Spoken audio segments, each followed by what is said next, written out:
guys, magandang araw po sa ating lahat at welcome po sa Basic GSM. At ngayon po ay may papalitan po tayong LCD ng Realme 5 Pro. Ang model niya po ay Realme 5 Pro. Ito po siya. Ayan po. Realme 5 Pro. Open po natin para makita niyo po yung LCD. Ayan po, kung nakikita nyo po, ayan po, yung guhit niya, hindi po sila, may basag po siya dito sa part na to. Ito po, ayan. So, ang gagawin po natin, i-disassemble po natin siya. Kakalasin po, disassemble natin siya, tapos palitan natin ng bagong LCD. Ano po, ay po. Pagpong natin.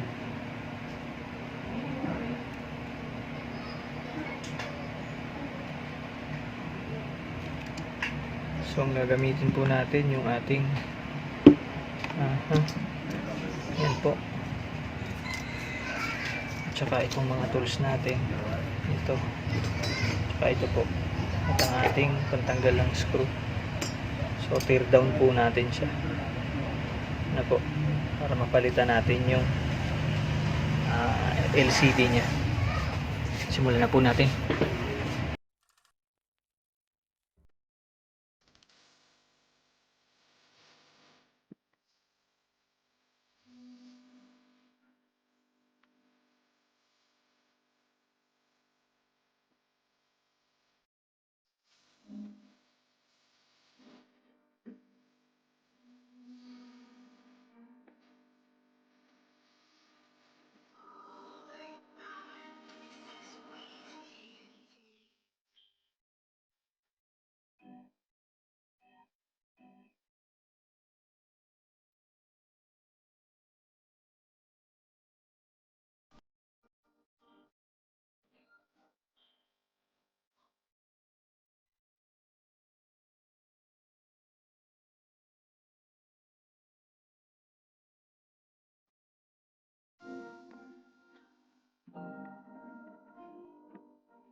Testing muna po natin. Ano po? Testing po muna natin yung LCD kung gumagana ng maayos, para hindi na muna tayo magbabaklas ng marami. Ayan. Testing lang po natin.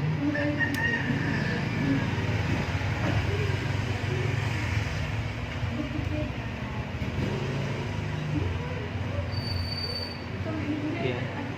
Testing lang po natin. Ano po? Testing natin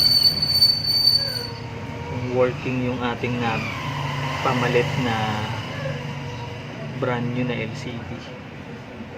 Testing po muna natin.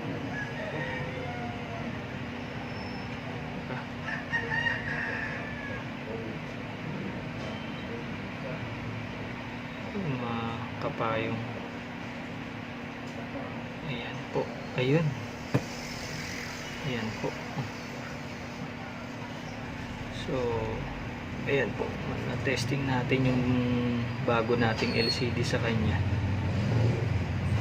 Mahalaga po na matesting muna natin bago natin i-fix. So, para dire-diretso po yung paggawa natin.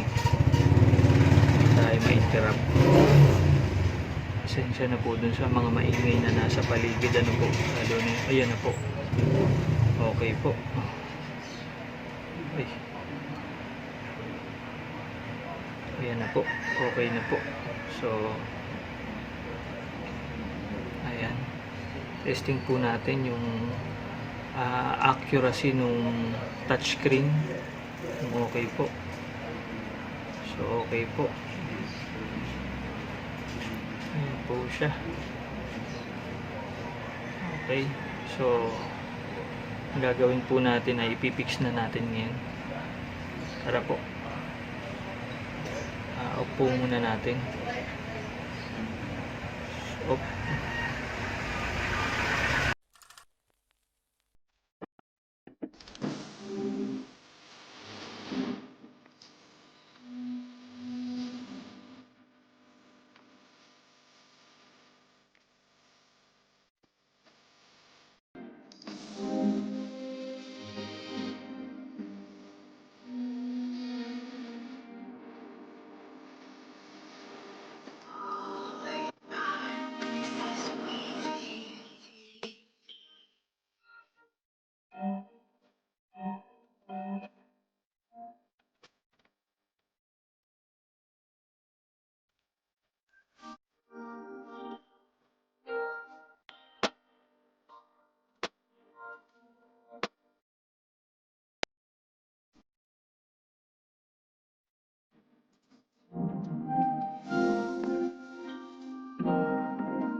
buhay na po natin. Check po natin kung okay na siya.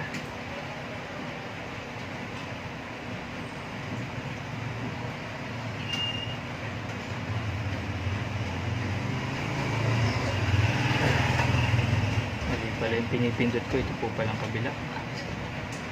Pasensya na po. Ayan na po. So, yan po, ganun lang po yung pag re-replace ng bagong LCD para sa Realme 5 Pro. So hanggang dito na lang po ang video natin, at sana po may nakuha kayong tips kung paano siya gawin sa kapag nandiyan kayo sa bahay nyo. Pwede nyo po siyang gawin. Ayun na po. Ano po. So ayan po, okay na po siya. Muli po, maraming salamat at nawapoy gabayan tayo ng ating Diyos. Hanggang sa muli, bye bye po.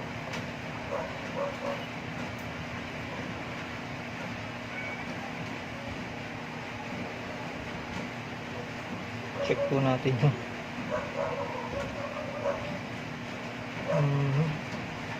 ito lang po, about phone, para at least makita nyo po. Ayun po, Realme 5 Pro po. Ayan, Realme 5 Pro. Ayan po. Bye bye po. God bless.